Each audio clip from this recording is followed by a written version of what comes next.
Live from the control room, it's Zach. All right. Going live in 5, 4, 3.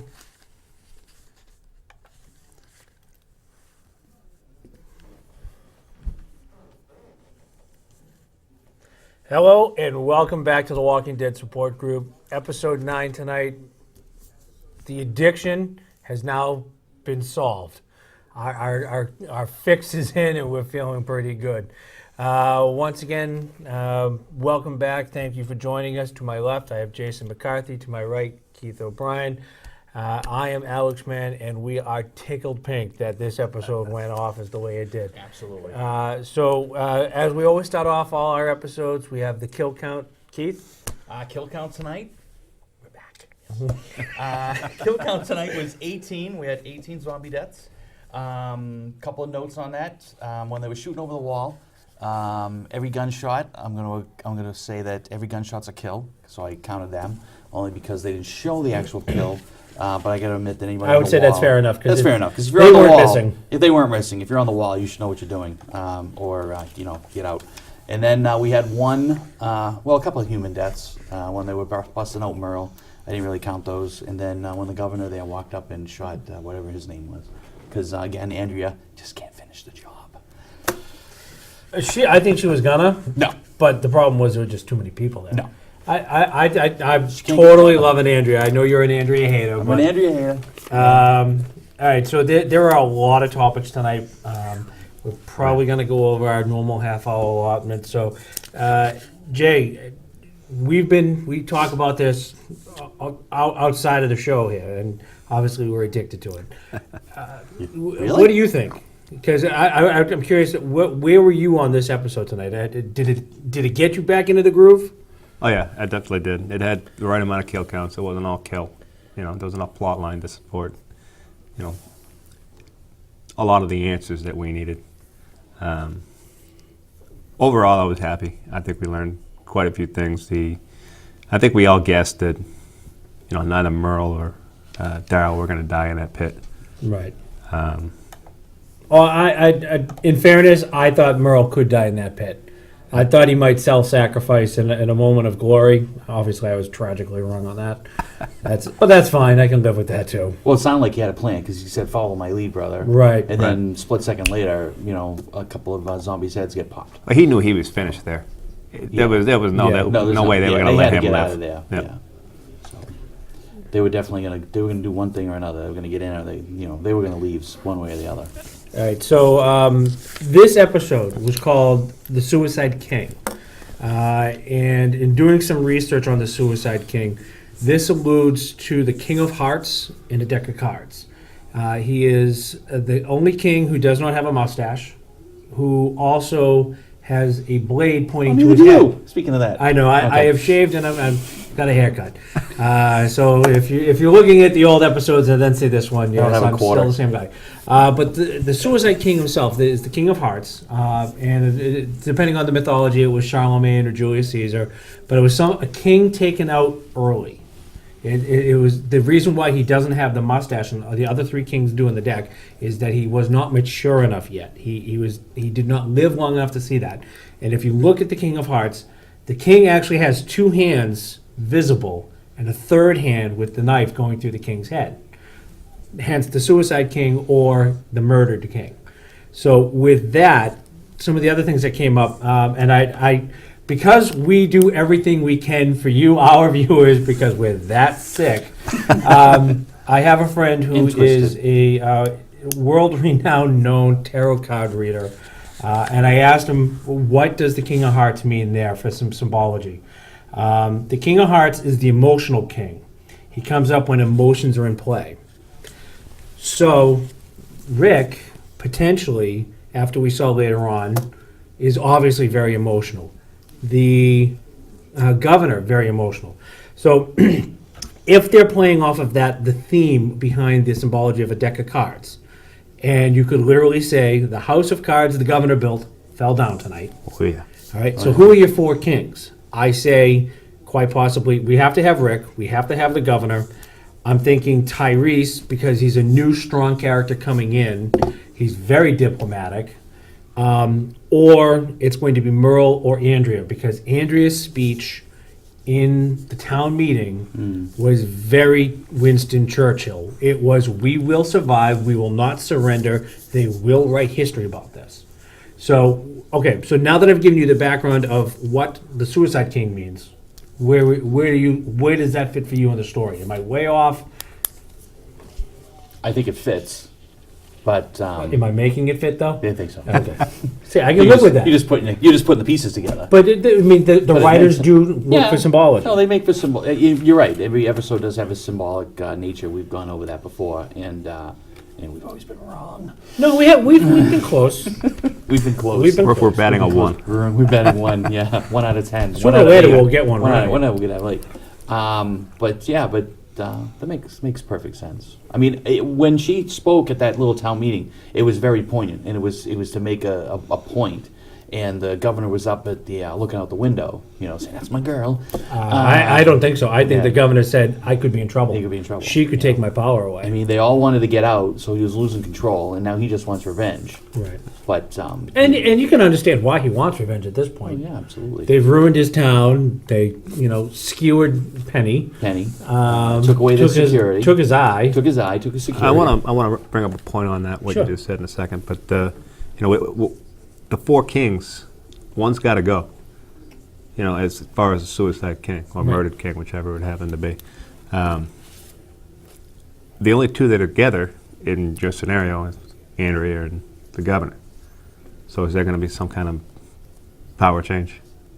What do you think? We know from some of the previews, and then AMC and the writers are notorious for this. They've got these 8 episodes are filmed and ready to go. So they show you little hints, like where I was convinced we were going to see the scene where Herschel is yelling at Rick, "Get back in here." That obviously didn't happen. And they show a scene where she walks in, Andrea walks in with a knife, and the governor's in bed. So obviously that didn't happen. Really, who's the Suicide King? Is the symbology of 4 kings here or not? Or is it just the one thing? Does it tie into the emotionally driven king? And you have 2 right now. You have obviously the governor, and you obviously have Rick. Yeah. So, will we have an answer later on? Who knows? But Who knows? And there was one of the best comments, and I got to give credit to, he's my boy. Chris came up with the best title for Rick, He did. and it's the Rictator. Yeah. Dictator. Hence the dictator, the Rictator. So we got to give him credit on that one. So we all kind of went nuts 11 minutes in. Quite possibly one of the best parts of this whole episode. Merle's running his mouth. And then, I want to say it was you, said, someone's going to knock him out. No, it Someone's wasn't. But that was going through Oh, my was it mind. you? Yeah, I think it was all of us. We just shut him up. Shut him up, Yeah. right. Shut him up. Everyone in the room wanted him shut up. Shut up. Yep. And then 11 minutes in, over. And even Daryl had enough of him. Yeah. They were all going around right there in a circle, a little vicious circle, and they're just, and Merle's perking up, and everybody, and Glenn's perking up, and they're all, gnawing at each other's like a dog on a bone, and then, but again, it just has Rick. So Rick, what does Rick do? He knocks him out, but it's the same old Rick. He can't make the big commitment. What do you mean? Well, it's like I was watching a lot of the repeats over the weekend because we had nothing better to do but With snow. snow. For and those of you outside of Boston, we got a lot of we did a snow. lot of snow.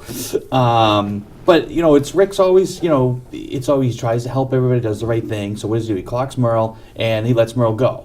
He comes back to the prison. I know we're jumping ahead, and he starts having visions, and he's losing his mind again. It's the same old Rick.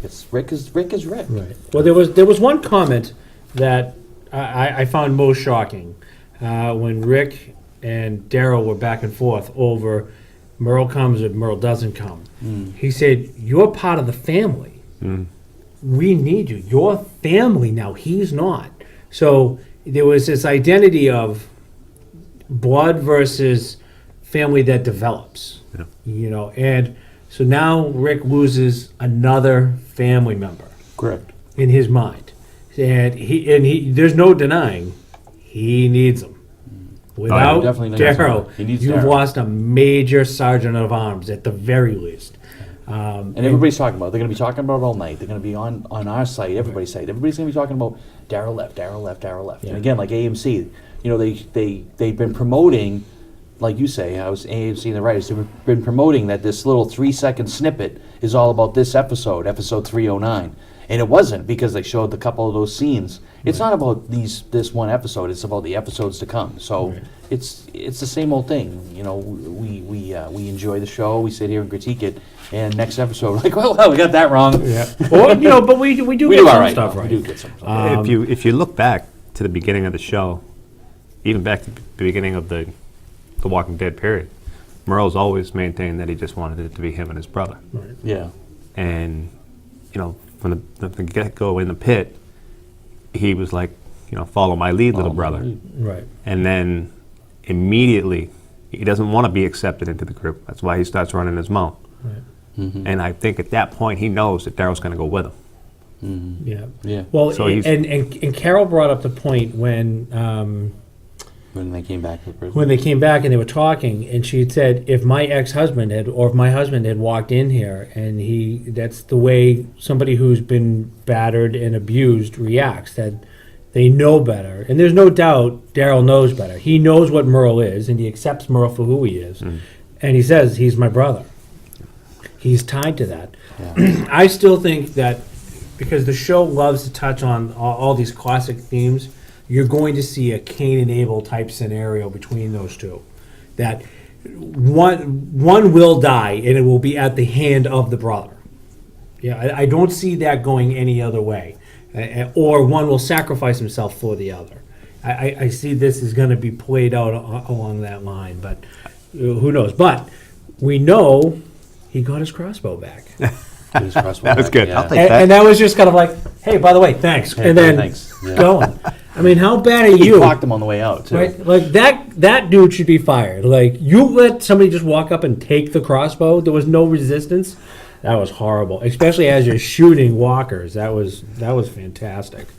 It was a good lead into the scene, though. I'll give it that. Right. Because we're all like, it's going to be brothers. How are they going to get out? Are they going to get out? And then the melee starts, and everybody's like, yes. And there was one quote in this whole episode that really made me think we were close to with the Suicide King and the King of Hearts, because it's a subtle symbolism. But the line Rick said to Daryl, "This is the hand we were dealt." Yeah. So that's why I think we're kind of on the money with that one. But I mean, who knows? Once again, for those of you who are watching or are following along, you can tweet us at the Walking Dead support group, or you can get us on Facebook, or if you have our cell phone numbers, you can get us there. One question from one of our viewers in the other room: how's the governor's glass eye? Classy. You think he's still upset about Michonne not giving him back change from changing the penny? Probably. No. And how did Michonne get back in the prison? She was in the car. And apparently my hair now makes me look like Justin Bieber. Very hurtful people tonight on That's just on not the feed. fair. Very hurtful. Is that But local? Can we go get snow and put it back in that person's driveway? I can live with that. That's fine. Okay. I was wondering where Michonne was, because when they did come into the prison, everyone else got out of the car, and I somehow missed her going. And I had said, "Where's Michonne?" And somebody in the room said, "Oh, well, she walked." But there's no way she walked, because she's out cold with Herschel. Yeah. When they came back to the prison, he asked someone to park the car. And that was either Maggie or Maggie or Michonne. They Glenn. probably- There's or no Glenn. way he Yeah, or trusted Glenn. Michonne. Right, or so Glenn. she was in the back seat. She has to be in the back seat. Right. And he said to either Maggie or Glenn, drive up so he could talk to Carl and Yeah, Carol. she must have been in the car. So she had to have been in the car. She got into the car when they were leaving the roadside. Right. You know? And then when we're on the roadside, and they're having that little scene where they're pushing the truck on the road, and where did the truck come from? The truck wasn't there. Never mind. Well, in that particular scene, They're going down the we road. all saw they go, walkers. But they go, I mean, you got to think about this. This isn't like 8 weeks. This isn't 8 weeks ago. This is yesterday. I mean, think about it in TV time. We go through this all the time, about episode time. all of a sudden they're going back the same road. Now there's a truck in the road. I mean, who put the truck there? I mean, and then they're pushing the truck away, and oh, Glenn, yeah, stomp on him one more time, please.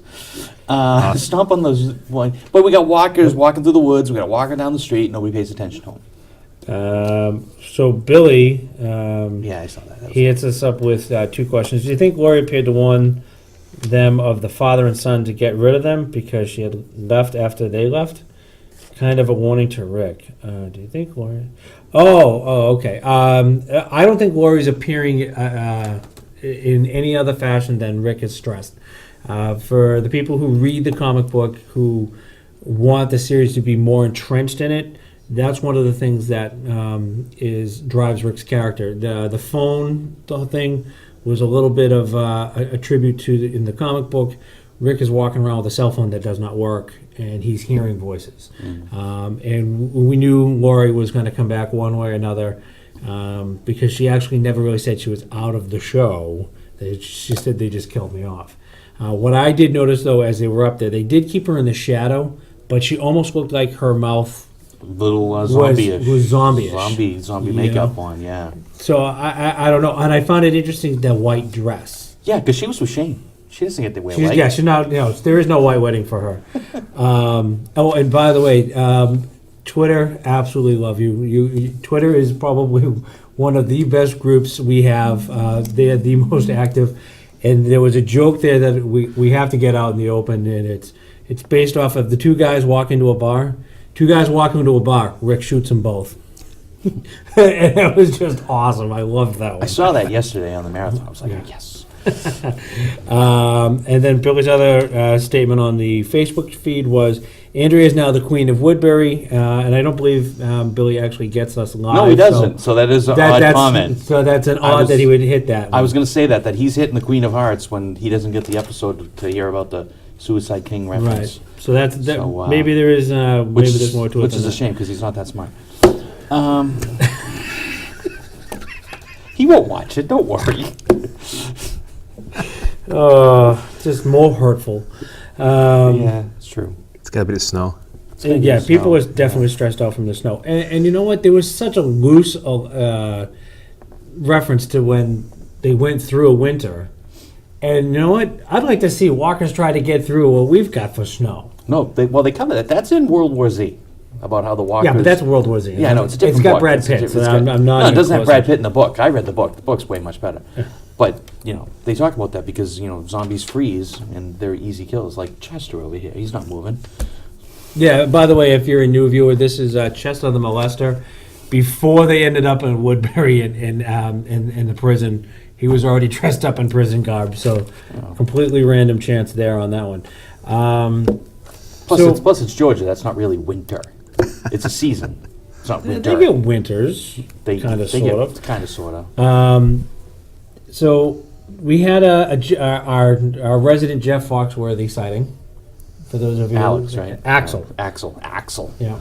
So we had an Axel sighting, and the joke was between Tyrese, I've got to be the first brother try to break in, and that Axel's, was a good well, I'm one. the first Yeah. white guy trying to not break out. I'll break out.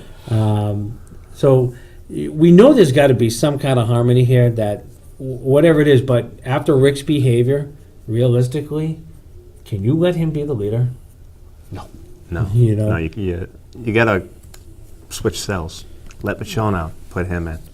Yeah, me personally, if I was everyone else in the group, I'd be going, take his gun and lock him in a cell until he calms down. And so now that we see this, we see Rick on the edge, and he didn't hide it this time. And Herschel will put 2 and 2 together because he was there when knows. Rick said he heard the phone. Yeah. So now he cannot deny this because it's in front of everyone. Who steps up? Potentially, who could step up?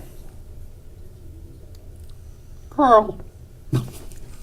Who? A little young. Carl. No, I'm just joking.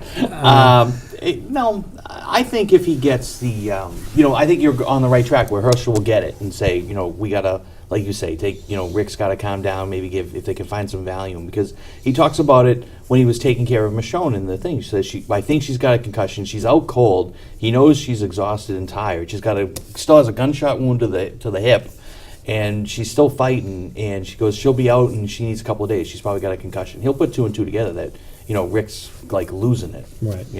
And maybe, maybe he'll come back. But, again, Rick is always that same old, he's the same Rick he has been from the episodes from when he first got into this group, and he's taken over. He'll come around. He says that we can't trust them. He just touched on it in the end. He said we couldn't trust. He said something like, "You can't trust Oscar." Or look what happened. We let Oscar in. You let Oscar in. He helped you. He killed the other not terrorist. He killed the other guy in the jail, and then he helped you go to Woodbury, and he got shot. That's a simple thing. So bring Tyrese and his little band of adventurers in before they do something, drastic. They're really already think talking about it. They're already talking about doing it drastic. So locking them out was the right thing to do, as usual. Yeah. I really think what is going on is Rick is at the point where he's lost anyone around him that's close, and now he's trying to put up this wall. And it's odd because he's in a prison surrounded by walls, and he's trying to really personalize and protect himself so much that when he held a little ass kicker, there was no attachment to the baby. there was zero bond. None. Right? He sees Carl. He was happy to see Carl. But then he was mad at Carl for probably doing one of the smartest things he's done yet. He showed such a Rick behavior from Rick in the early days where he finds these people, he gets them safe, he keeps himself safe from them. And it was kind of a hero in the whole thing. And that's killing me to think that Carl is going to turn around to an extreme where we wanted him bit, and now he's actually turning into a decent person. So who do you think who has potentially had to stand up? If it's not Rick, who would you want in there? Sadly, Besides me, 'cause I if know you you- remember a few months ago, we were talking about the whole moral compass, and Herschel's now arrived at that spot. I think Herschel's found God again, Yeah. or found a peace. Well, Herschel's probably the only one that has the ability to lead. Glenn's flying off the handle. He's not quite as bad as Rick, but he's losing it. I mean, Doesn't mean look he at the couldn't- Charlestown Stomp. Yeah, it doesn't mean he couldn't be a good leader, though.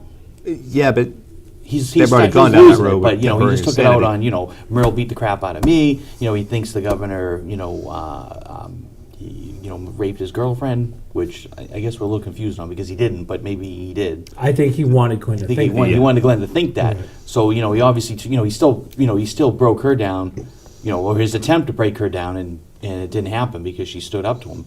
And he thinks, he just was, like you say, he was stomping, doing the Charlestown dance on him. But he could be Glenn stepped up a little. I mean, That was probably, to me, the best kill of the night where he turned him into that was Pancake killing Head. it. Yeah, just keep That was stomping. awesome. But that was just pure aggression. Do you want to touch on with what Tina had said about Rick and the group? No, yeah, Tina just wrote I everybody. think that's a great point. Yeah, everybody else thought Rick was talking about the new group leaving, and that's true because then like Glenn, leader, was saying, just go.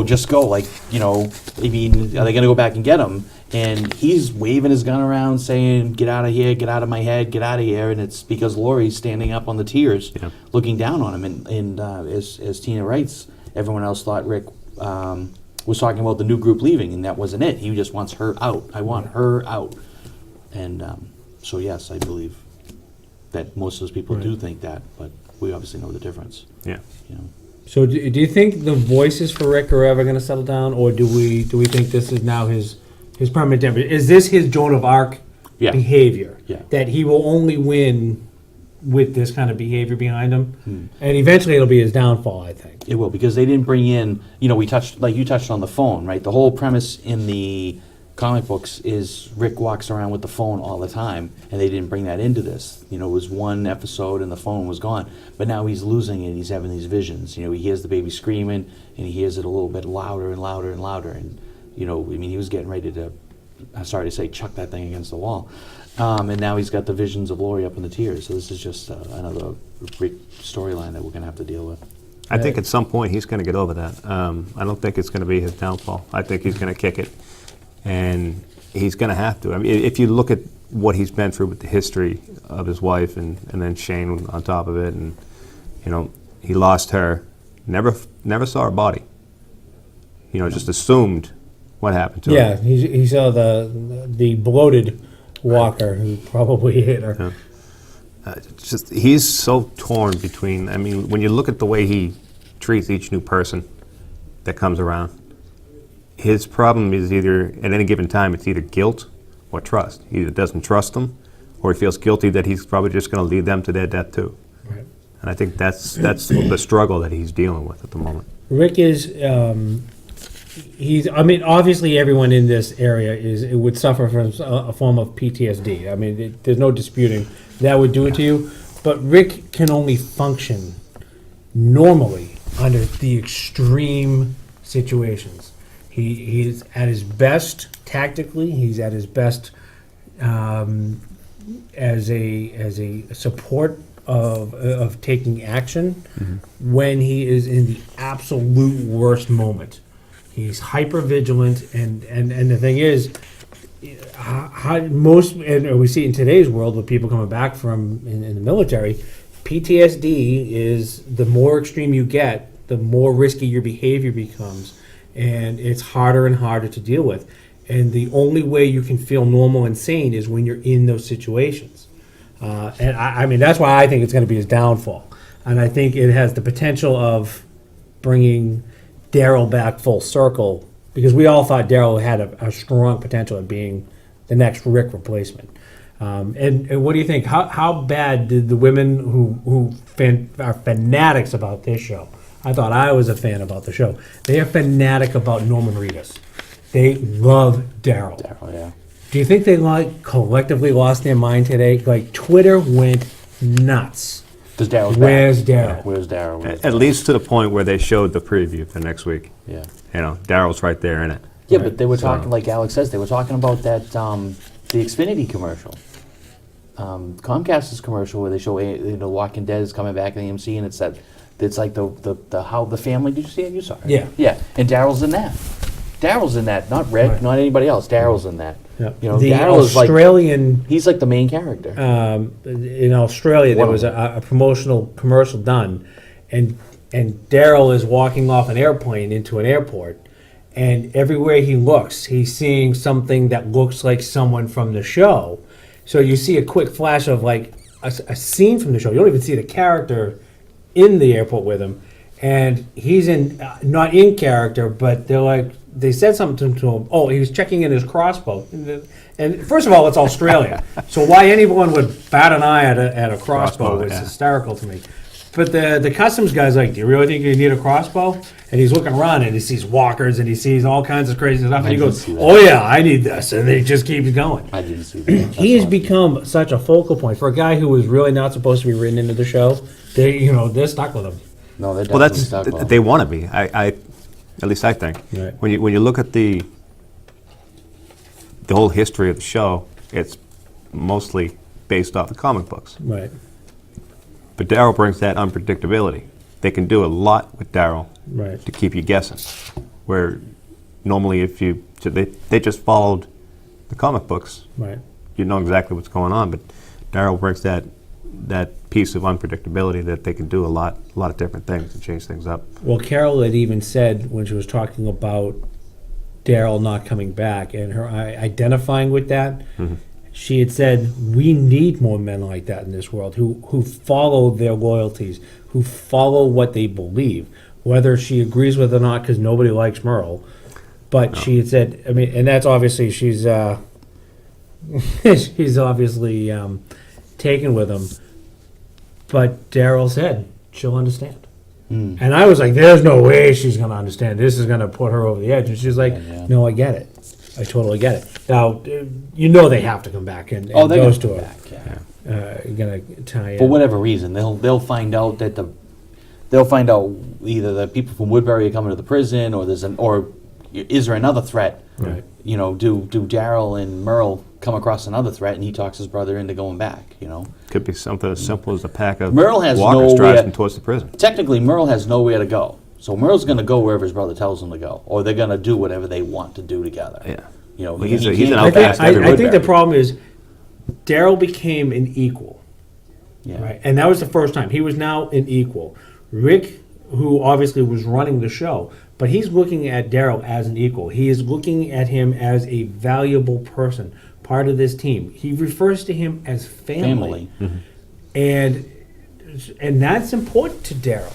And he's now going to be with Merle, who likes to boss and likes to bully, and he's had a taste of what it's like to actually stand up, do the right thing, And be with a group. have a normal with a group, yeah. and have a collective. And eventually he's going to have enough of Merle and say, enough of this. One of the things that we should probably hit on, at least for a minute or two, is at the end of this season, we know we're losing Kirkland as the writer, or as one of the main writers. A lot of people are very upset about it. Me personally, I think he's laid enough of a groundwork that there are enough writers who can pick up the storyline and keep it going. I mean, certainly I don't see this show going 7, 8 seasons. I really can't see it really going past 5. I see season 5 it's a long run. I mean, it's production cost every year. It's getting higher and higher. And if they go much past the season 5, they're definitely going to be jumping the shark.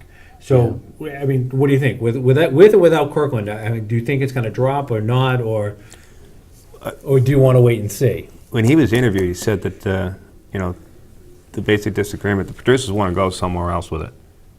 That he's not really willing to go with it. That's why they're separating ways. I'm curious to see where they're going to go with it, but they have to maintain at least some semblance of what he's done. Right. They can't just change it up completely, because they're going to alienate a lot of different people, a lot of different fans. Right. So, Keith? I agree with Jason. I mean, I think I'll save it till time comes, because I didn't see the Kirkland interview, and I know he was leaving. But he's like you say, he's laid the base work, and he's also technically the creator, correct?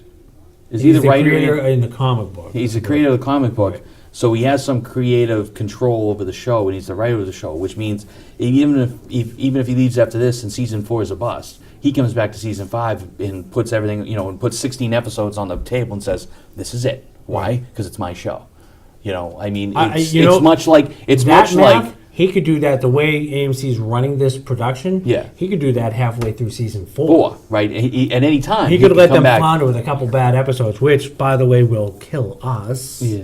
Just saying. We'll find something else to do after season 5 or 6. But it's just, it takes, like, in any other show, just to reference any other show, when Chase stopped writing for The Sopranos and they had people writing The Sopranos, then he came back and said, "This isn't how I wanted it." And he came back and wrote episodes back, and people would say, "That episode was horrible. It reminds me of season 1 and season 2. And I'm like, that's because David Chase wrote it.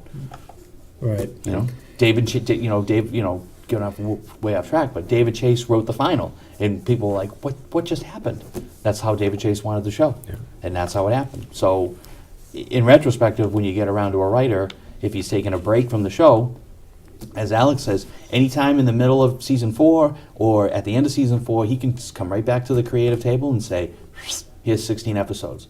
I've been holding these in the can forever because you people have been screwing it up. So now here's season 5." And then AMC can just walk around and say, "Hey, here's season 5. But along those things, like Alex says, with production costs and fan base, when you watch the old shows, you're saying, "Wow, this is how the show started, and it got progressively better with production and crew and makeup, and it started winning, awards for makeup and best creative show." And people are like, "Wow, there's a fan base. People love this show." Yeah. So, and that will, the fans will drive the show. I mean, it's not like any other show we've seen before. I mean, it's like other shows, but between shows like what they do with the Talking Dead, this show, because we have so many members, this show, Twitter, Facebook, people read Facebook and say, there's 500,000 people out there that say, "We're getting it wrong. We better fix it next week. Let's fix it." Yep. Might be why Daryl's still around. Daryl is absolutely the best part was when Daryl held Judith. Ask. The little ass kicker. Little ass kicker. When he held her, that's when you would, and we've talked about this before, that's literally when Twitter went absolutely bonkers over his character. Yep. And I mean, All the pictures that came out. And on our Twitter feed, of the 261 followers that we have all over the world, the overwhelming majority, I would say easily 70% of those following our Twitter feed, are women. And I mean, it was amazing to see the comments about Daryl's character. They identified with him. That's the man that they wanted. So the producers would be nuts. They know they have a character who's got the sex appeal, who has a devoted following. So a character who was not supposed to last has now lasted, has been written in as a major figure. I mean, you figure how many characters have come and gone and have been killed off almost within 2 episodes. He hasn't. He's got staying power, and to the point where they probably brought Merle back because of Daryl, just to have that story. So who knows? Maybe that's part of the conflict for the writers and producers. But when a writer sells the production rights to a work, other people have a say. Yeah. You know, they do, which is why George Lucas, when he did Star Wars, kept all his rights, which he's now completely given away to Disney. But he kept all his rights for his story. So I can see and I understand and I identify with the writer on this, but I still think there are enough good writers out there, especially in this genre, who can do it. And because the one thing that works really well with the show isn't just the fact that it's about zombies and draws us in. It's these storylines that hint, touch on biblical implications and Greek and Roman tragedies and Shakespearean themes.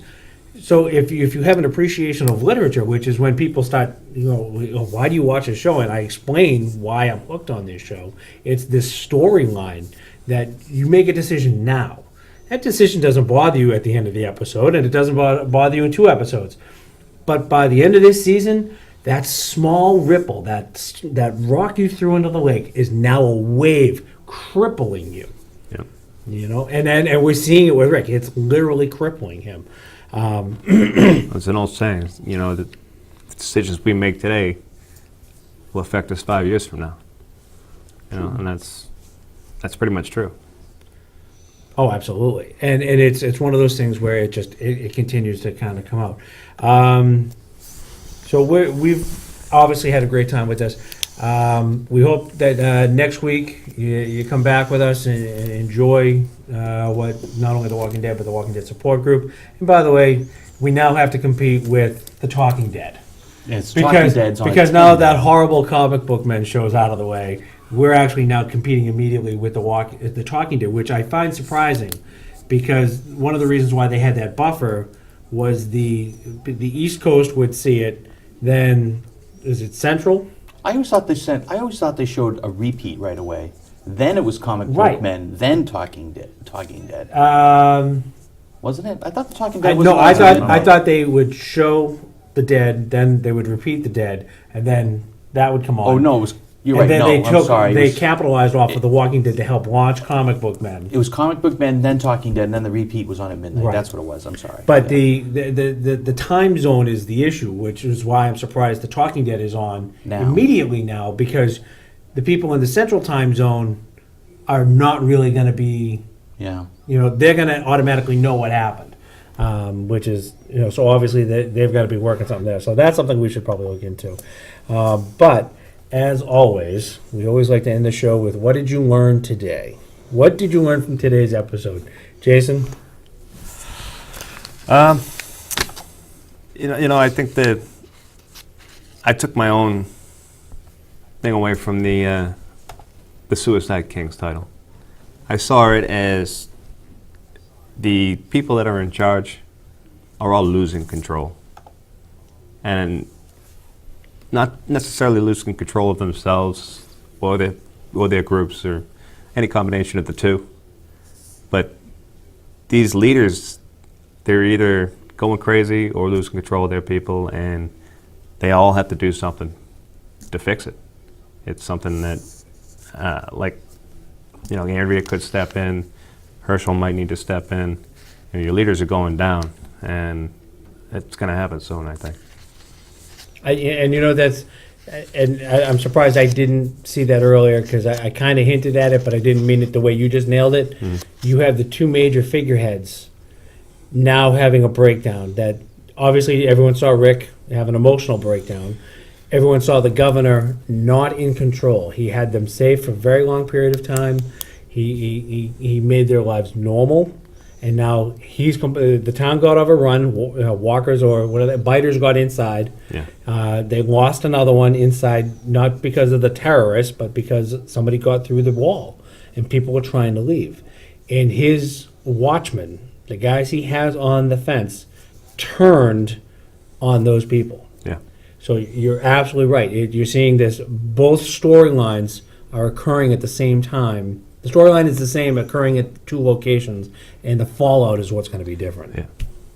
Keith, what did you learn tonight? I have learned that through Rick's visions, we have not gotten rid of Lori.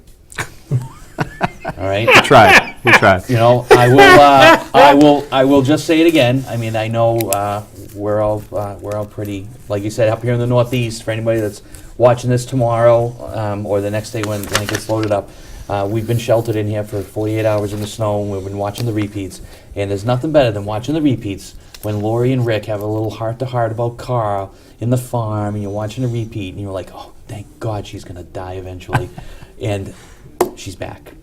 Well, a point we had touched on with the fan base, Yes. the fans turned on her Yeah. dramatically.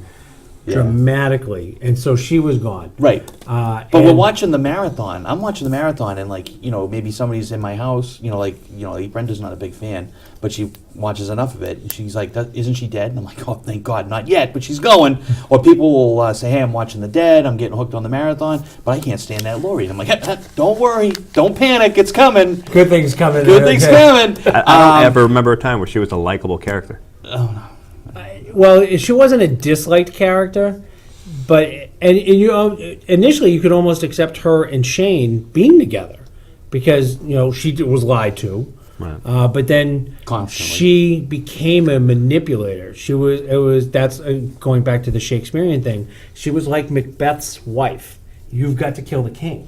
You've got to take out your competition. The only way to keep your control is to take him out. Right. And if you remember, Macbeth's wife dies. So does Macbeth. Yeah. But I mean, that's the thing, is that when you start to do evil, and that's why I think Herschel is starting to find some kind of inner peace again, whether it's religion or God or whatever. He's starting to say, no, we have to start trusting. We have to start rebuilding. What I learned from this is that as the leadership is starting to fall, there are characters in place, whether they're new or we've been with them for a while, who have that ability to kind of step in and be a compass. Herschel is the new Daryl, the moral compass of the group. This is what we have to do. We have to do it because it's the right thing. And he lost that role with Daryl, especially after when Herschel kind of lost his way religiously. Started drinking again. And he started drinking again. Started accepting what's going on in the world. Right. Yeah. We saw a certain amount of strength in Glenn. He can take a beating and a half and still Kill one. he did not break. Yeah. He did not. They did not break him. It was God. I just lost her name. Ian, Mike? Maggie. Yeah. Maggie was the one who stopped and said, "No, this is where it is." So you can't break Glenn, and even Herschel, and I think that was the surprise to Herschel. He knew Glenn got worked over, and his daughter is not. He knew this kid took a beating probably for his daughter, and he refers to him almost as you're like a son to me. Yeah, like a son to me. So you have this second tier of characters. I think Tyrese is definitely got some seriously strong stepping in a role position here. Yeah. But what I like about him is I think he could step in and say, I'll calm things down, but when the crazy guy with the sheriff's hat's ready to step back in, I do want to step out of this. He's already like a moral compass in a way. You know, He, the way he's a he moral talked down compass to for you. his own group. Yeah. You know, that whole scene where the two wanted to take on Carl and Carol. Mm-hmm. You know, and he and so what was her name? The one that's with Sophie? Tyrese. Is it No, Sophie? No, I don't remember. Oh, I don't remember the name either. But they both stepped in front of him him because and said, "No, we're going to create a barrier." So you have this wave of people ready to go, which is why I still think we're close to the Suicide King with the King of Hearts, emotionally driven.